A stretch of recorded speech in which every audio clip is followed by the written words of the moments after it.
Unscripted.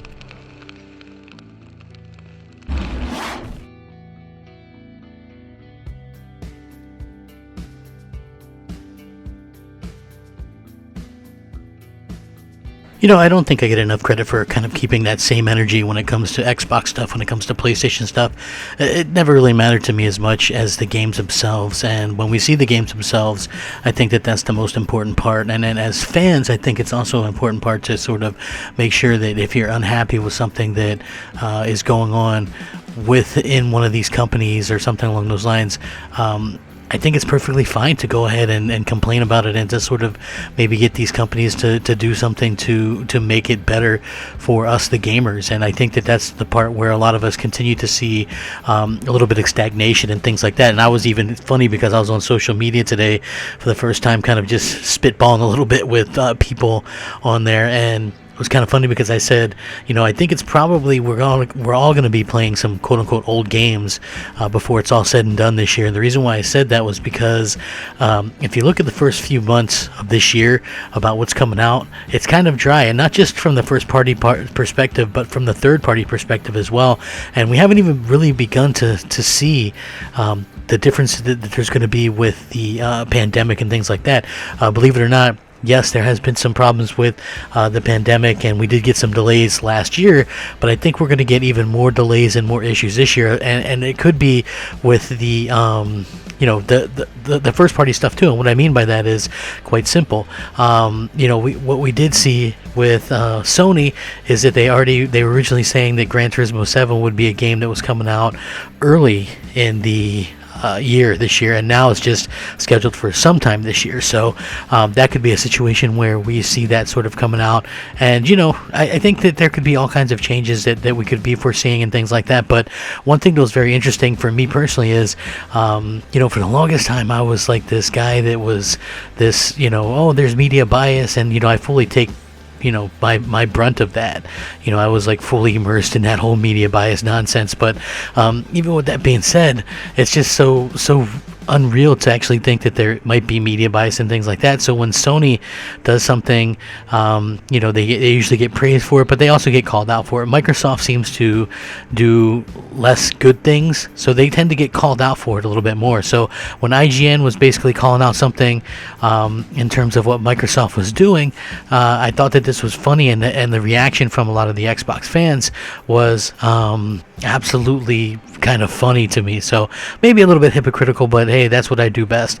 So let's get started. What's up, everybody? Crapgamer here with Crapgamer Reviews, back with another video. Thank you so much for checking it out. Please like, share, subscribe. I would appreciate it. It helps out the channel, and it means a lot to me personally.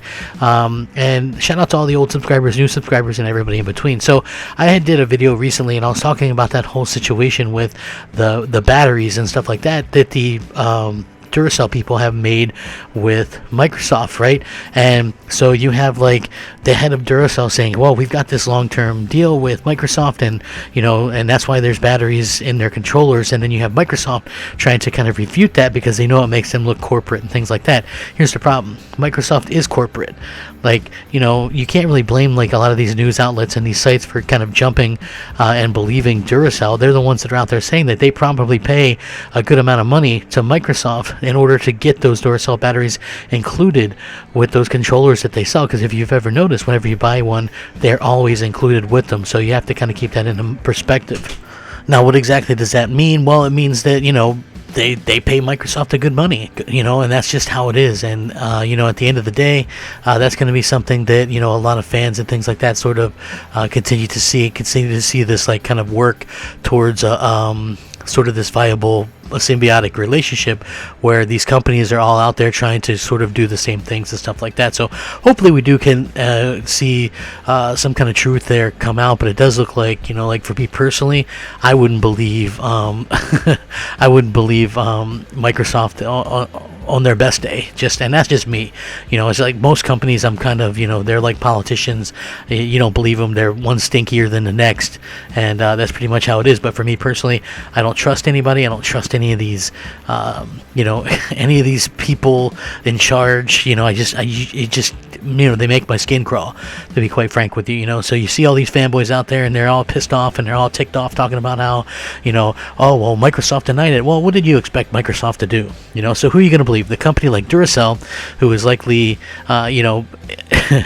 probably been paying money into this for a while now, or Microsoft, who wants you all to believe that everything they do is just for you and to comfort you as a gamer, and because they want to put gamers first, and that's all they care about. I mean, which one seems more of a thing to you, right? Like, to me personally, when you see like a lot of the fanboys kind of whine about this stuff and claim that it's they should be more neutral and things like that, the funny thing was that IGN actually posted a thing saying afterwards, after all the harassment and things like that, that no, they aren't being paid off by that or whatever. And you just kind of have to laugh at it, because we're talking about probably the largest media outlet in gaming, and then they're kind of forced to be stuck with all this kind of fanboy nonsense that I just found to be hilarious. But at the end of the day, I think that both these companies, Microsoft, Sony, whatever, should have their foot held to the fire a little bit when it comes down to it, if they do something that screws up. And I feel like, you can sit there and go, well, we want to give our gamers options, but if part of that option is because, is basically there because, what? Guess what? You want, that money to keep coming in for those controllers, to offset some of that controller money. So if that's your quote unquote option, then I feel like that's really something that is a little bit unfortunate. Just be a little bit more upfront about it. Hey, we got this. Like, I don't see why they would have commented so fast, about that, unless there was some kind of real thing, right? Some kind of real situation where they couldn't really kind of make up any kind of excuse, because usually Microsoft will say, well, we don't respond to rumors and speculations and all this kind of stuff. And now here we have a situation where obviously they are responding to this, and they're responding so fast because it paints them in a negative way, and I feel like they don't like that. It's just as a company or whatever.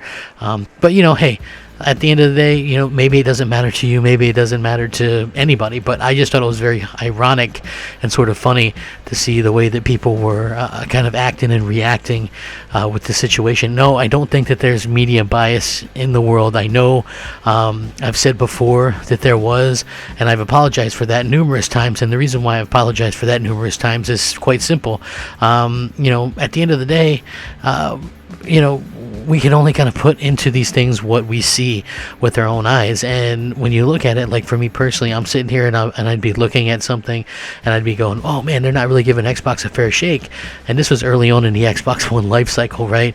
And but then when you take a look back and you kind of take the glasses off, you sort of do see that it's not that they're not giving Xbox a fair shake. It's just that the what Xbox is doing is just wrong. You know what I mean? This is just one of those things that keeps happening, and we see these fans and stuff like that, and all this kind of stuff that keep on happening, and it's just kind of unfortunate, and I do hope that at the end of the day, us as gamers end up with getting the most out of this stuff, because we're the ones that are spending our hard-earned money, and even we're sitting here in a situation where we have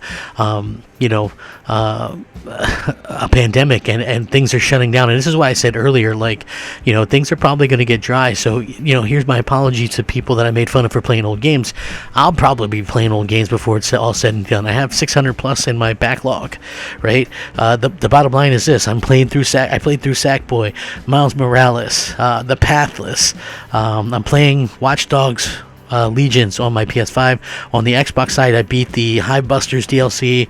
I played the Falconeer, Dirt 5, Call of Duty Black Ops Cold War. I beat that, and I'm currently playing through the new Assassin's Creed Valhalla on Xbox Series X. After that, what's next? I mean, what's coming? I know next month is Destruction All-Stars on PlayStation, but like on the Xbox, like it's going to be a slow month. It only has 3 big releases coming, so we'll have to see how that pans out. And I'm not necessarily bashing one side or the other. I just think that, we do have to take a look and say, hey, well, the pandemic did affect some of these games that maybe weren't as far into development, because yeah, we did get some games and some great games that we're actually able to release, but what game released that wasn't kind of glitchy or have some kind of bugs in it that was a little bit of a problem? And again, those games probably were already in development for quite a while, but now the games that are in the longer term development aren't probably going to have as many problems. Like, I'm not even sold on Halo releasing this year. Like, I know a lot of people think it will. I don't really believe it will.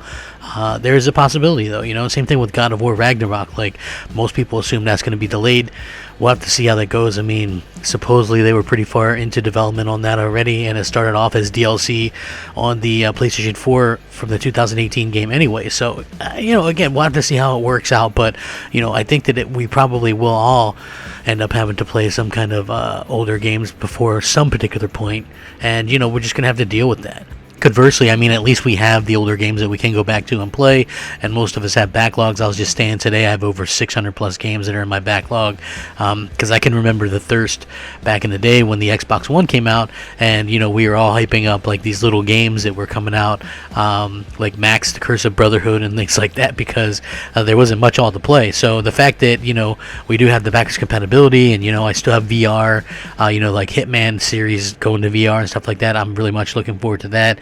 And it's just one of those things where you have to kind of take it and just be happy for what we have, I think. And that's one of the things that as a fan I've started to do lately. So it kind of is what it is, but let's all just kind of take a breath and sit back and let games do the thing that they do best, and that is give us something to occupy our minds and occupy ourselves. And I think that that's going to be something that helps us as fans in the long run, and that's what I'm very excited for. So hopefully you guys are too. But I would love to hear what you guys think about this. I know it sounds kind of flip-floppy or hypocritical that I'm making fun of some of the fans that are saying that it's media bias or whatever, but at the end of the day, man, it's just all good fun. Hopefully you guys all have fun with your consoles, and let me know what you think. Rack 'em up. Game on. Crapgamer out.